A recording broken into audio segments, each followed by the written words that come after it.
이국제의 정보 톡톡. 어제는 세탁하실 때 사용하면 좋은 꿀팁들을 소개해드렸는데요. 오늘은 일반 세탁기와 드럼 세탁기의 특징과 장단점에 대해서 말씀드리겠습니다. 드럼 세탁기가 처음 출시됐을 때는 디자인도 예쁘고 여러 새로운 기능이 더해져서 값이 비싼데도 불구하고 선풍적인 인기를 끌면서 일반 세탁기가 퇴물 취급을 받은 적도 있는데요. 장점이 있으면 단점도 있게 마련이고 두 가지 방식의 세탁기가 가진 장단점이 뚜렷하기 때문에 일반 세탁기에 대한 선호도가 다시 올라갔죠.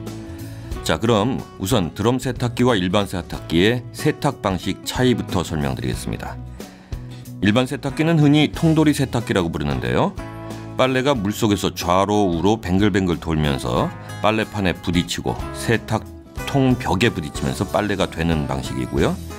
드럼 세탁기는 빨래가 물속에 잠기지 않은 채 빨래가 젖은 상태에서 드럼통 아랫부분에서 윗부분으로 올라가 제일 윗부분에서 아래로 떨어지면서 빨래가 되는 방식입니다.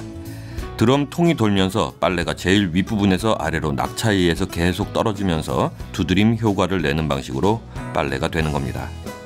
즉, 두 가지 세탁기의 가장 큰 차이는 빨래가 수직축으로 도느냐 수평축으로 도느냐라는 거죠.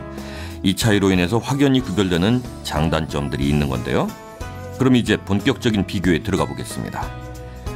세탁기는 무엇보다 세척력이 얼마나 우수하냐를 따져야 하는데요. 일단 세척력 면에서는 일반 세탁기가, 즉 통돌이 세탁기가 판정승입니다. 물론 드럼 세탁기도 낙차를 이용한 두드림 방식 세탁이라 세척력이 우수합니다만 소용량 빨래일 때는 좋은데 빨래량이 많을 때는 통속 공간이 줄어들고 그 결과 낙차도 줄어드는 만큼 세척력이 떨어진다는 단점이 있는 겁니다. 특히 이불 등의 대형 빨래에는 드럼 세탁기가 적합하지 않습니다. 다만 세탁통의 절반 이하를 차지하는 얇은 이불까지는 세척력에 큰 문제가 없으니 염려하실 것까지는 없고요. 어쨌든 간단히 말하자면 용량이 적을 땐 드럼 세탁기가, 용량이 많거나 부피가 큰 세탁물에는 일반 세탁기가 낫다고 보시면 되겠습니다.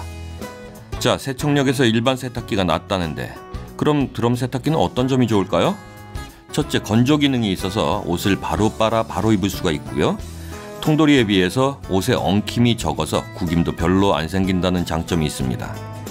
또한 옷감 손상도 상대적으로 적은 편인데요. 요즘은 일반 세탁기가 옷감 손상을 줄이기 위한 기능이 추가돼서 별 문제가 없다고 합니다만 세탁 방식의 근본적인 차이 때문에 일반 세탁기가 드럼 세탁기에 비해서 보풀하기가 생긴다든가 하는 약점은 있다고 합니다. 그리고 드럼 세탁기는 물을 많이 사용하지 않고 소음이 적다는 장점도 있습니다. 아울러 살균과 알러지 방지 기능을 갖춘 제품도 있고요.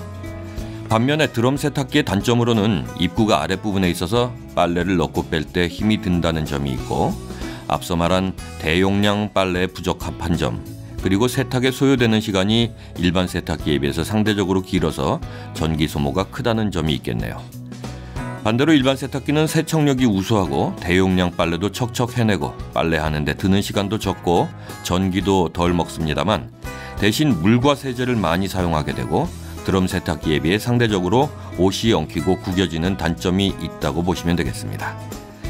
그 외에도 세세하게 들어가면 디자인이라든가 공간 활용도라든가 더 많은 장단점을 비교해 볼 수 있겠습니다만 간단히 비교하면 이 정도고요.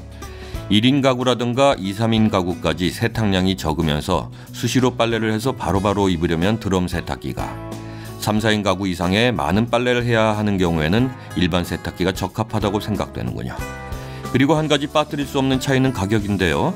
드럼 세탁기가 여러 기능을 탑재하고 있어서 가격이 비싼 반면에 일반 세탁기는 단순한 기능으로 된 만큼 당연히 훨씬 싸겠죠.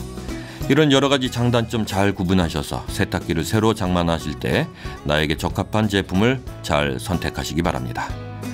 네, 다음 편에는 일반 세제와 드럼 세제의 차이에 대해서 말씀드리겠습니다.